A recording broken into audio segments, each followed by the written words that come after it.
ಇದು ಬೆಂಗಳೂರಿನಲ್ಲಿ ಸಾಮರ್ international school ಅನ್ನುವಂಥ ಶಾಲೆಯ ಮೇಲೆ ದುಷ್ಕರ್ಮಿಗಳು ಕಲ್ಲೆಸೆದು ದಾಳಿ ಮಾಡಿದ್ದಾರೆ. ಈಗ ಶಾಲೆಯ ಮೇಲೆ ಕಲ್ಲು ತೂರಿದವರ ವಿರುದ್ಧ ಎಫ್ಐಆರ್ ದಾಖಲಾಗಿದೆ. ಸಂಪಿಗೆಹಳ್ಳಿ ಕೊತ್ತನೂರು ಠಾಣೆಯಲ್ಲಿ ಕೇಸ್ ದಾಖಲಾಗಿದೆ. ಸುಳ್ಳು ದಾಖಲೆಗಳನ್ನು ಸಲ್ಲಿಸಿ ಈ ಶಾಲೆ ಮಾನ್ಯತೆಯನ್ನು ಪಡೆದಿತ್ತು ಸರ್ಕಾರದಿಂದ.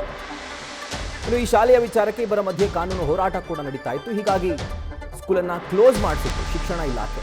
ಆದರೆ ನಿನ್ನೆ ಶಾಲೆ ನಡೆಸೋಕೆ ಆ ಇಬ್ಬರಲ್ಲಿ ಒಬ್ಬರಿಗೆ ಅವಕಾಶ ಸಿಕ್ಕಿತ್ತು. ಹೀಗಾಗಿ ಸಾಮರ್ ಶಾಲೆಯನ್ನು ಕ್ಲೀನ್ ಮಾಡಲಾಗ್ತಾ ಇತ್ತು. ಯಾವಾಗ ಈ ಕೆಲಸ ಶಾಲೆಯ ಒಳಗಡೆ ನಡೀತಾ ಇತ್ತು, ಈ ಒಂದು ಓಪನಿಂಗ್ ಆರ್ಡರ್ನಿಂದ ಕುಪಿತಗೊಂಡಿದ್ದಂಥ ಮತ್ತೊಂದು ಗುಂಪು ಕೆಲ ಯುವಕರನ್ನ ಕಳಿಸಿ ಶಾಲೆಯ ಗಾಜು ಬಾಗಿಲುಗಳ ಮೇಲೆ ಕಲ್ಲು ತೂರಿಸಿದೆ. ಸುಮಾರು 50ಕ್ಕೂ ಅಧಿಕ ಮುಸ್ಲಿಂ ಯುವಕರು ಶಾಲೆಯ ಮೇಲೆ ದಾಳಿ ಮಾಡಿದ್ದಾರೆ. ಆ್ಯಂಡ್ ಈಗ ಯಾರೆಲ್ಲ ದಾಳಿ ಮಾಡಿದ್ರು, ಈ ದುಷ್ಕೃತ್ಯದಲ್ಲಿ ಭಾಗಿಯಾಗಿದ್ರು ಕಿಡಿಗೇಡಿಗಳು, ಅಂಥವರ ವಿರುದ್ಧ ಈಗ ಎಫ್ಐಆರ್ ದಾಖಲಾಗಿದೆ.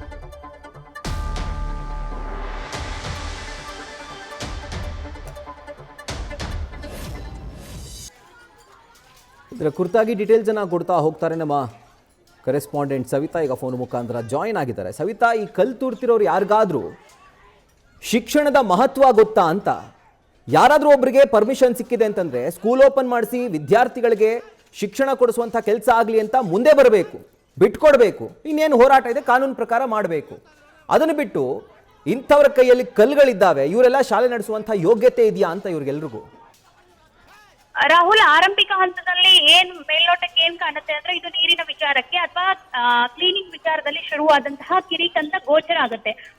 ಒಳಭಾಗದಲ್ಲಿ ಅಥವಾ ಇದ್ರ ಡೆಪ್ತ್ ಆಗಿ ಇಳಿದಾಗ್ಲೇ ಗೊತ್ತಾಗೋದು ಅಲ್ಲಿ ಶುರುವಾಗಿತ್ತು ಕಿರಿಕು ನೀರಿಗಲ್ಲ ಜಾಗಕ್ಕಾಗಿ ಅಂತ. ಪ್ರಮುಖವಾಗಿ ಈ ಸಾಮರ್ ಇಂಟರ್ನ್ಯಾಷನಲ್ ಸ್ಕೂಲ್ ಏನಿದೆ ಸಾಕಷ್ಟು ದಿನಗಳಿಂದ ವಿವಾದದಲ್ಲಿಯೇ ಸಾಕ್ತಿತ್ತು. ಶಿಕ್ಷಣ ಇಲಾಖೆ ಕೂಡ ಇದನ್ನ ಶಿಕ್ಷಣ ಸಂಸ್ಥೆಯನ್ನ ನಡೆಸಬಾರ್ದು ಅಂತ ನೋಟಿಫಿಕೇಶನ್ ಕೊಟ್ಟಿದ್ರು. ಪ್ರಮುಖವಾಗಿ ಶಿಕ್ಷಣ ಇಲಾಖೆಗೆ ತಪ್ಪು ದಾಖಲಾತಿ, ಸುಳ್ಳು ದಾಖಲಾತಿಯನ್ನ ನೀಡಿ ಒಂದು ಸ್ಕೂಲ್ ನಡೆಸ್ತಿದ್ರು. ಈ ಹಿನ್ನೆಲೆಯಲ್ಲಿ ಶಿಕ್ಷಣ ಇಲಾಖೆ ನಡೆಸಬಹುದು ಅಂತ ಕೂಡ ಆದೇಶವನ್ನ ಹೊರಡಿಸಿತ್ತು.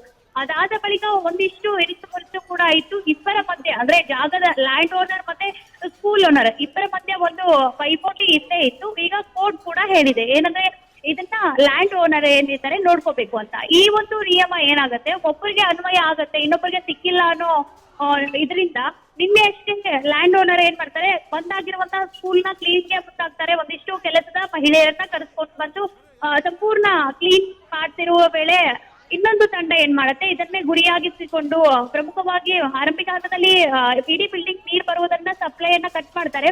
ಸೊ ಮಾತಿನ ಚಕಮಕಿಯ ಮುಖಾಂತರವಾದಂತಹ ಶುರುವಾದಂತಹ ವಾಗ್ವಾದ ಕಲ್ಲು ತೂರಾಟದಲ್ಲಿ ಅಂತ್ಯವಾಗುತ್ತೆ. ಪ್ರಮುಖವಾಗಿ ಆ ಶಾಲೆಯ ಕಿಟಕಿಗಳಿಗೆ ಕಲ್ಲು ತೂರಾಟ ಮಾಡಿ ಜೊತೆಗೆ ಒಳಭಾಗದಲ್ಲಿ ಇದ್ದವ್ರಿಗೂ ಕೂಡ ಏಟಾಗಿದೆ. ಜೊತೆಗೆ ಕಿಟಕಿಯ ಗ್ಲಾಸ್ ಏನ್ ಹೊಡೆದಿರುತ್ತೆ ಅದನ್ನು ಕೂಡ ತೂರಾಟ ಮಾಡಿ ಒಳಭಾಗದಲ್ಲಿ ಕೆಲಸ ಮಾಡ್ತಿರುವಂತಹ ಮಹಿಳೆಯರಿಗೆ ಗಾಯ ಆಗಿದೆ. ಪ್ರಮುಖವಾಗಿ ಈ ಒಂದು ಘಟನೆ ಯಾವಾಗ ಕೈತಪ್ಪಿ ಹೋಗುತ್ತೆ ಅಥವಾ ಅತಿರೇಕದ ವರ್ತನೆ ಏನು ಗೋಚರ ಆಗುತ್ತೆ, ಸ್ಥಳಕ್ಕೆ ಅಂದ್ರೆ ಸಂಪಿಗೆಹಳ್ಳಿ ಕೊಡಗೇಹಳ್ಳಿಯ ಪೊಲೀಸರು ಕೂಡ ಬರ್ತಾರೆ. ಅದಾದ ಬಳಿಕ ಈಗಾಗಲೇ 12 ಜನರ ಮೇಲೆ ದೂರು ಕೂಡ ದಾಖಲಾಗಿದೆ. ಎಫ್ಐಆರ್ ಅನ್ನ ದಾಖಲಿಸಿಕೊಂಡು ಪೊಲೀಸರು ಕೂಡ ಅವರನ್ನ ಅರೆಸ್ಟ್ ಮಾಡಿದ್ದಾರೆ. ಒಟ್ಟಾರೆ ಮೇಲ್ನೋಟಕ್ಕೆ ಏನಂದ್ರೆ ಕ್ಲೀನಿಂಗ್ ವಿಚಾರಕ್ಕೆ ಶುರುವಾದಂತಹ ಗಲಾಟೆ ಅಂತ ಗೋಚರ ಆದ್ರೂ ಇದು ಆಸ್ತಿ ವಿಚಾರ ಅಥವಾ ಜಾಗದ ವಿಚಾರಕ್ಕಾಗಿ ಶುರುವಾದಂತಹ ಗಲಾಟೆ ಅನ್ನೋದು ಈಗ ಗೊತ್ತಾಗ್ತಿರುವಂತದ್ದು. Rahul. Right Savita, thank you ಡೀಟೇಲ್ಸ್ಗೆ.